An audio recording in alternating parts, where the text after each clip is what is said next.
Hi everyone, welcome back to The Next Normal. I'm your host, Sister Jenna. It delights me that you take this time, especially if you're on live early in the morning, to start your day off just right. Putting positivity and beauty in your beautiful mind is your purpose for being here. And today I wanted to talk about our relationship with the divine, our relationship with God. Have you ever had the feeling inside of you that I want God to use me? How many of you have had this feeling? You know, people use people, but it's all for an ulterior motive. I use you because I want a promotion. I use you because I want money from you. I use you because I need a favor. We use each other for personal agenda. It's been a human condition for thousands of years. But I'd like to ask you this simple question.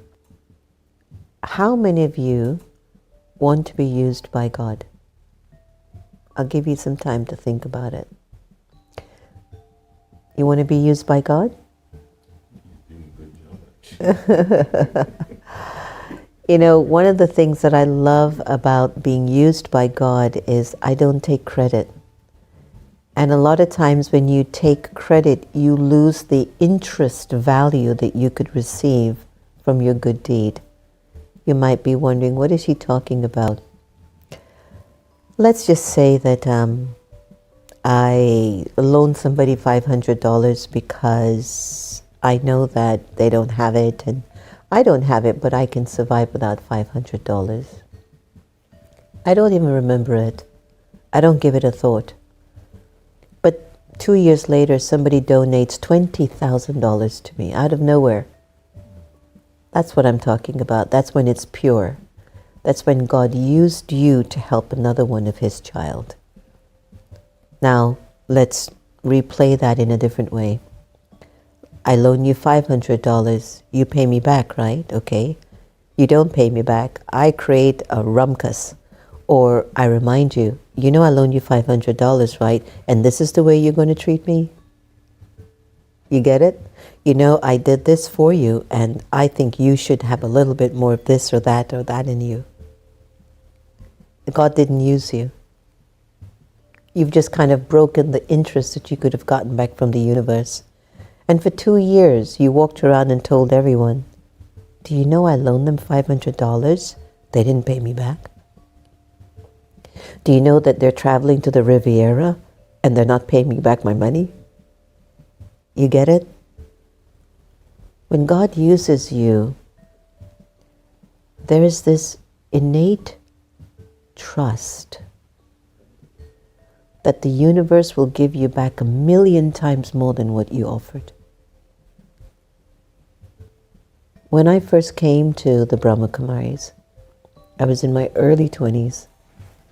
I was very young. And I had a very, I would say, outgoing lifestyle. And I enjoyed it a lot. And I had a lot of freedom. People used me. I used people. It was a deal. You help me, I help you. You don't give me back what I gave you, I'm going to sue you, I'm going to give problems, I'm going to let you know. But you never felt like the universe was going to be there for you big time. Because you were trying to collect tit for tat. How many ways can God use me and you? How many ways can you be used by God? Let's see if we can outline a few of them, and if you can put it in the chat also, in your comments on YouTube, just how many ways can Baba use you?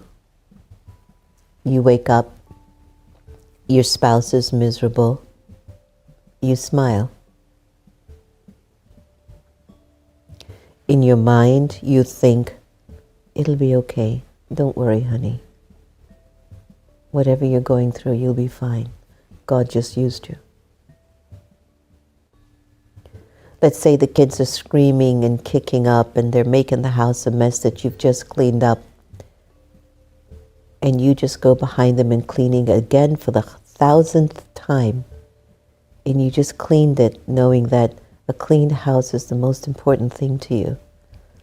And while you're cleaning it again for the 1,000th time, you're listening to music, you're listening to the next normal.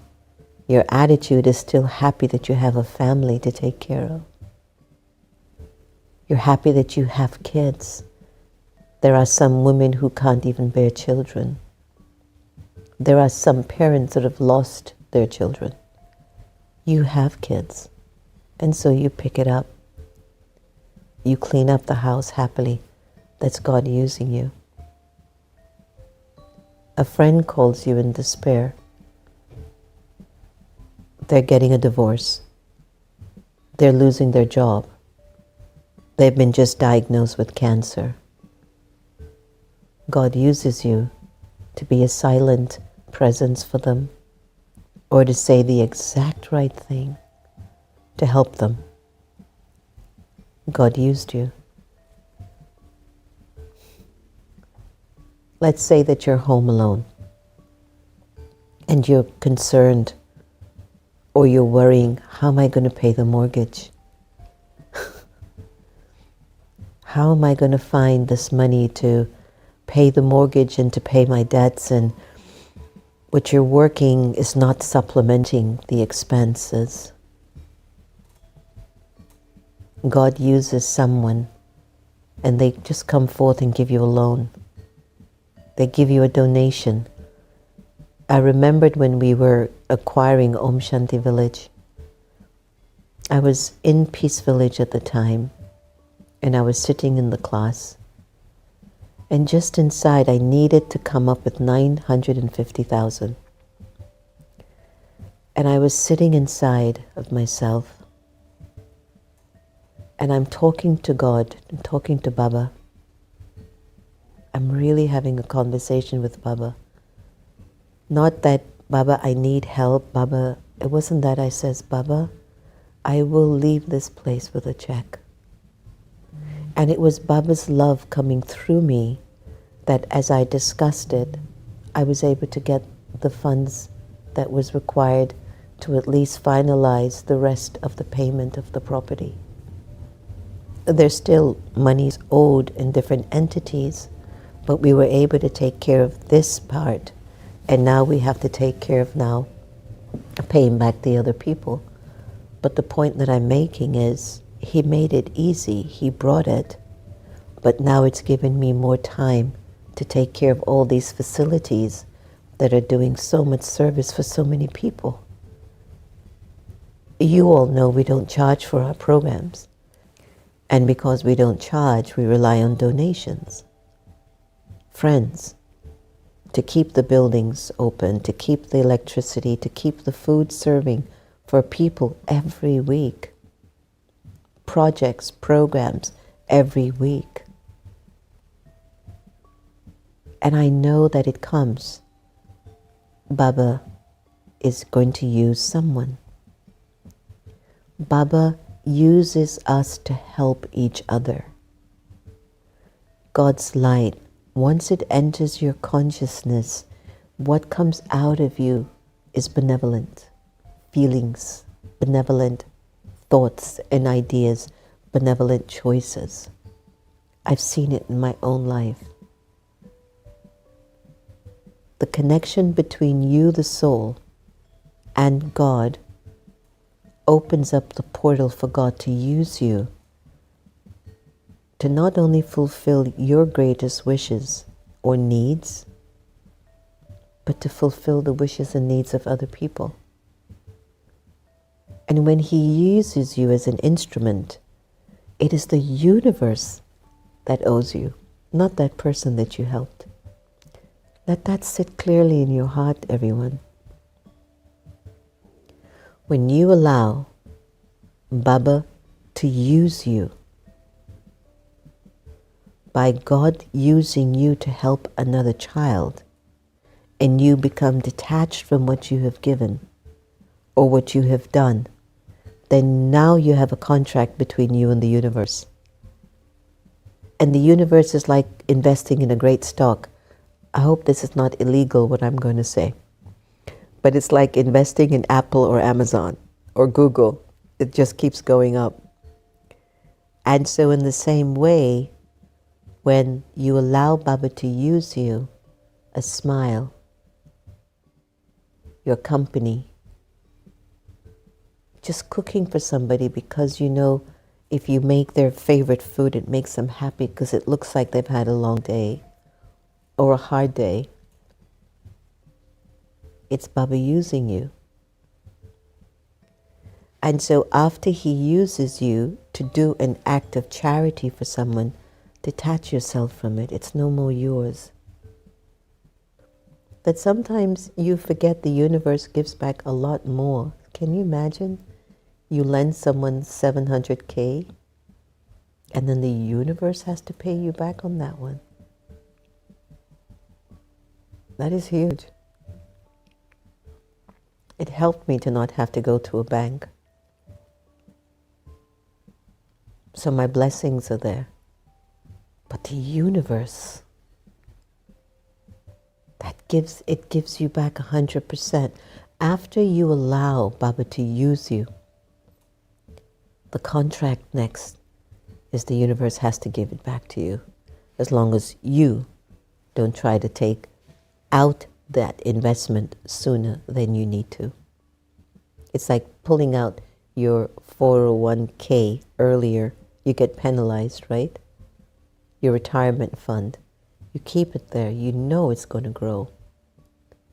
You don't count all the good you do. You just keep doing good. And that's when God uses you. Your profit margin will keep increasing.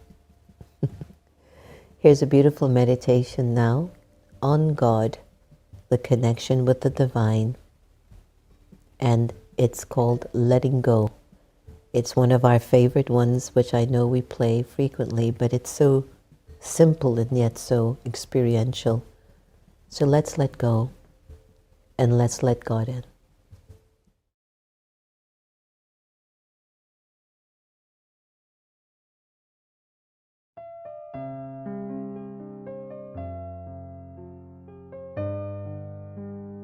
Om Shanti. The time that we choose to be aware doesn't necessarily require me to just sit and meditate. But even while I walk and move around, I can be in a meditative awareness, which is awareness of the soul, the original, eternal, imperishable being of light. For a little while, I'd like to invite you to be present, to be here, and to be now.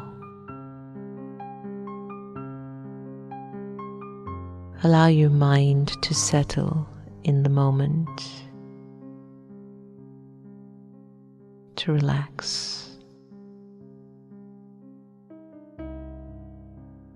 This meditation is about awareness. It's about becoming aware of your original and eternal self. It's about connecting to your truth.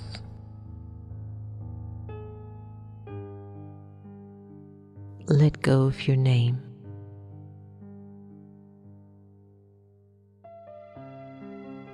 And observe yourself feeling nameless.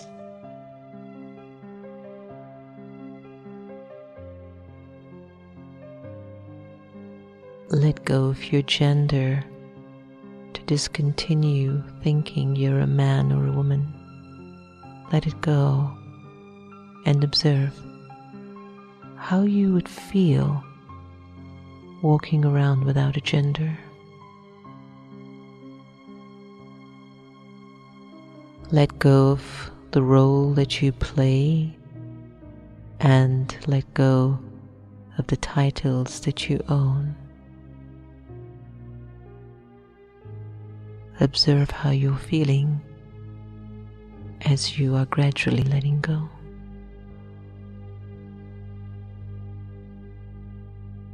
Let go of your religion and put it aside just for now.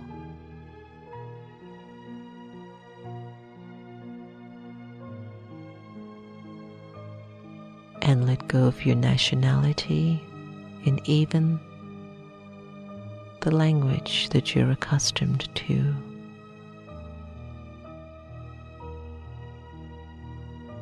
Imagine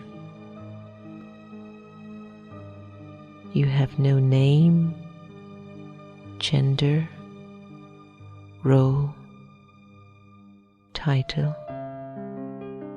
religion, nationality, or even a language.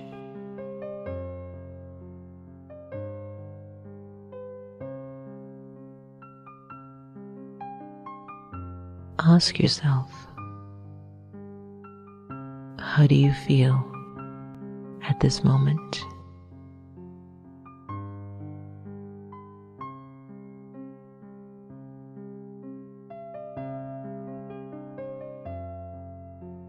And in this feeling, who would think of you and who would you think of?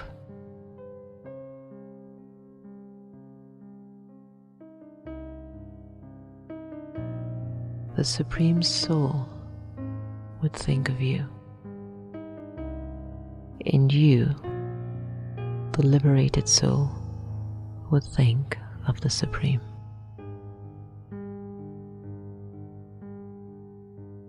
In this state of absolute freedom, I am truly who I am.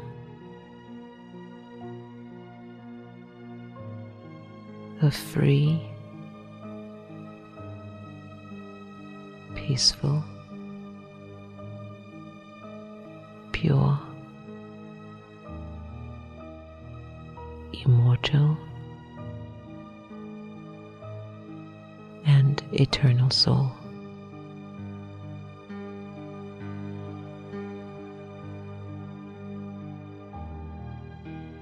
Allow yourself to just be absorbed in this awareness.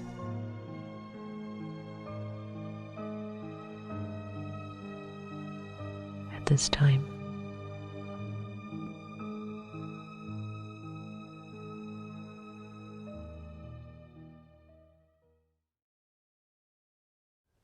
that was so beautiful. I loved that meditation, That came to me quite a few years ago when I was realizing my attachment to my labels was not only disempowering me, but it was cutting my connection to God, to Baba.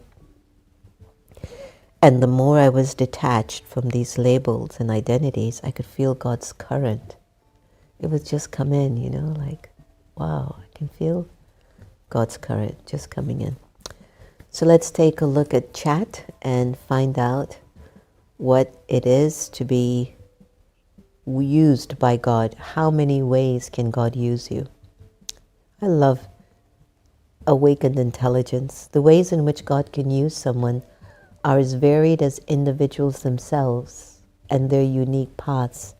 But here are some common avenues. Number one, service. So true.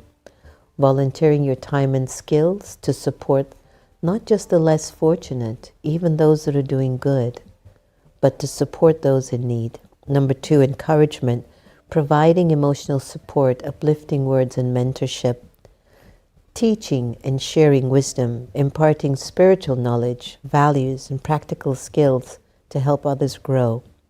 Art and creativity, expressing spiritual messages and uplifting stories through music, painting, writing. And how many projects have we had already? About 21 in the Washington metro area. So that goes under that. Healing, bringing comfort to those who are suffering physically, emotionally, spiritually through listening, prayers, and caregiving.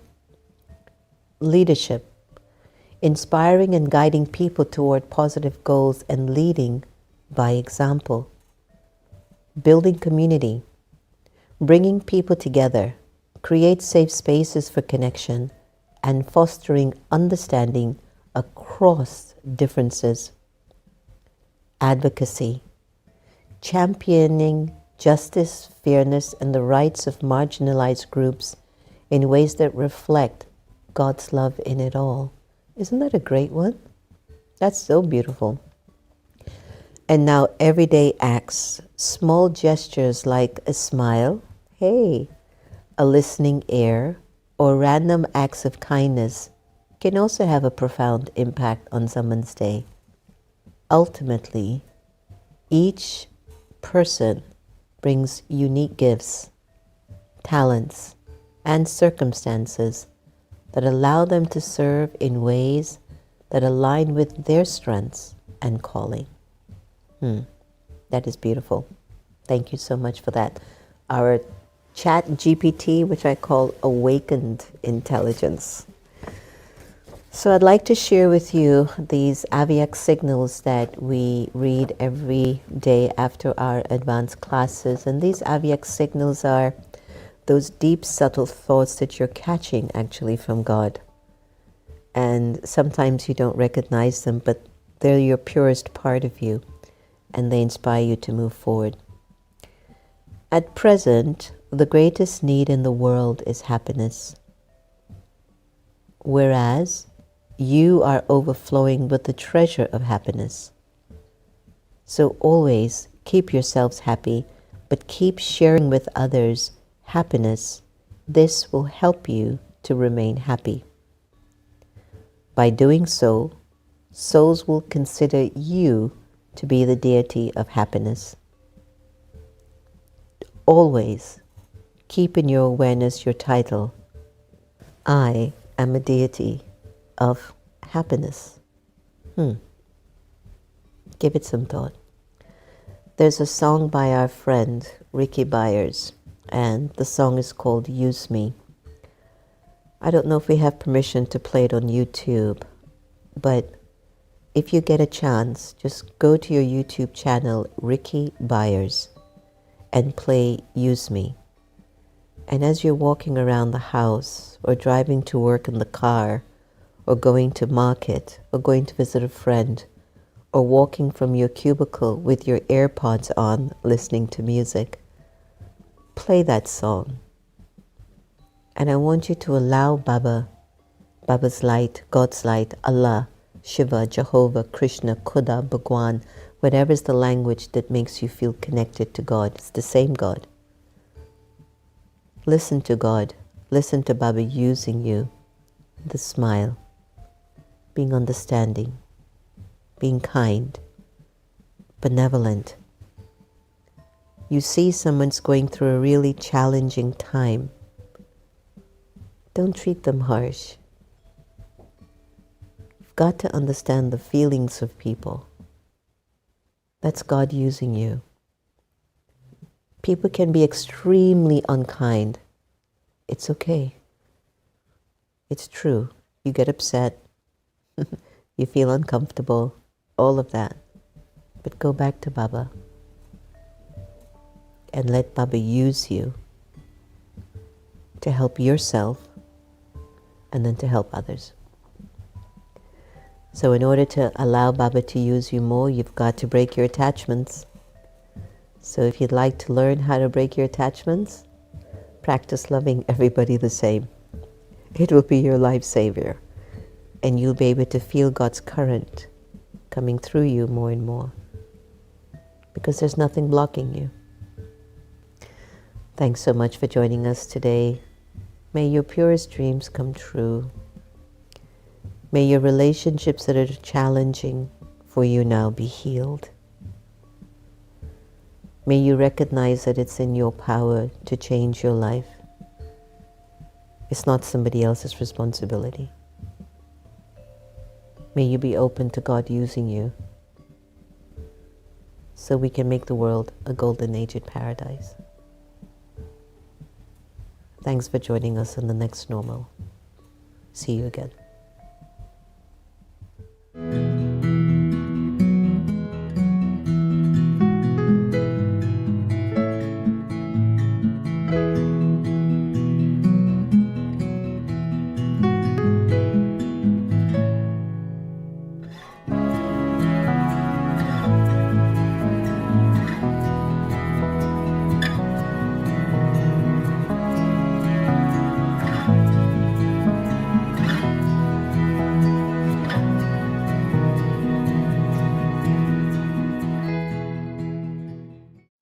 Meditation, intimate experiences with the divine through contemplative practices.